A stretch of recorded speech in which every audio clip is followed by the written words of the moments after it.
Selamat pagi teman-teman di seluruh tanah air, sukses selalu untuk kita, jaga kesehatan. Baik, kali ini saya akan membahas saham yang terbang sama saham yang nggak terbang, atau bahkan saham yang gocap sama sekali. Baik, banyak sekali emiten di luaran sana. Kalau sahamnya gocap, yang disalahin pasar. Padahal mereka habis jualan. 30% saham publik biasanya itu dimiliki oleh emiten sendiri. Bukan real publik. Tidak semuanya real publik. Ya. Jadi ada 30% yang dimiliki real publik, ada 30% yang dimiliki bukan real publik, alias dimiliki oleh nominee ataupun SPV yang disiapkan oleh emiten. Jadi kalau 30% itu murni dipegang oleh emiten dalam nominee ataupun proxy yang mereka siapkan, berani taruhan sahamnya pasti terbang. Ya, sahamnya pasti terbang. Nah, Anda harus ngerti, jadi jangan kita ini dibodohin market. Kalau 30% murni banjir di pasar, artinya emiten udah jualan. Artinya 30% itu benar-benar real publik. Kalau saham itu benar-benar real publik, float di market ataupun tercecer 30% benar-benar di publik, saham itu nggak bakal naik. Berani taruhan, ya. Kata orang banjir, saham banjir di pasar, real banjir ke publik, real dijual ke publik, pasti rontok.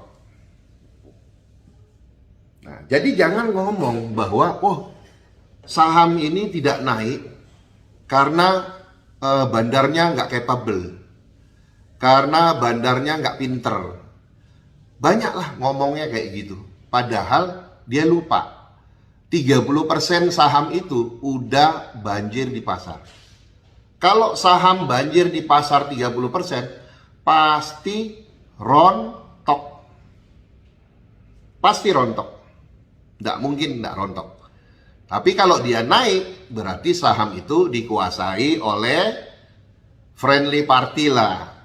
Proxy ataupun nominee yang mereka siapkan memiliki saham tersebut, sehingga saham itu mudah dikendalikan. Nah, Anda paham kan sekarang? Jadi jangan Anda juga culun gitu loh. Culun bahwa ini saham terbang hebat nih. Nggak hebat. Apa hebatnya? Konsepnya kering gulung. Kalau saham itu kering, gulung sendiri. Nggak usah digoreng pun naik sendiri. Tapi kalau dia banjir, nggak akan naik. Jadi kalau Anda mau cari referensi, saya mau cari referensi, kenapa saham ini terbang? Kenapa saham ini rontok? Simple, Anda nggak usah cari referensi kalau di kuliah, Anda cari referensi sama orang yang lulus. Jangan cari referensi sama orang yang DO.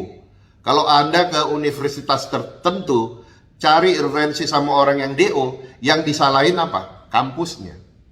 Bukan kebodohannya dia sampai dia DO. Nah, sama di saham juga gitu. Jadi jangan cari referensi sama emiten yang satu, tidak komit. Sudah jualan 30%, sahamnya digeletakin di pasar, terus berharap retail akan mungut. Mana mungkin retail mungut? Kamu aja, emiten aja nggak percaya mungut saham, apalagi orang. Ya. Jadi kalau berharap nanti ada bandar yang beli, ada market maker besar yang beli, nggak mungkin. Anda emiten aja nggak berani beli kok, masa orang berani beli? Ya, jadi bongkar mindset kali ini supaya Anda tahu bahwa saham yang terbang pasti sahamnya itu dikontrol.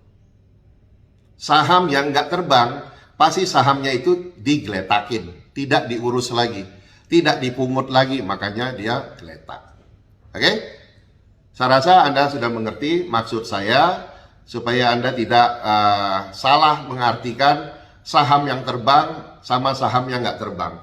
Jadi ada emiten-emiten baru yang baru mau melantai, carilah referensi sama saham-saham yang benar. Kalau sahamnya terbang, tinggal dicek, Pak, yang real publik berapa sih? Yang real Bapak pegang berapa sih? Nah, itu akan kelihatan. Ya, saya jadi bukan kemampuan bandar ataupun kemampuan market maker, enggak. Saya sendiri pun kalau disuruh kerjain, Pak Fir, naikin saham A, naikin saham B, naikin saham C, terus saya dikasih cuma daun, ya nggak akan terbang, Pak. Saham itu harus dibeli pakai uang, bukan pakai daun. Oke, sukses selalu untuk Anda, happy cuan konsisten.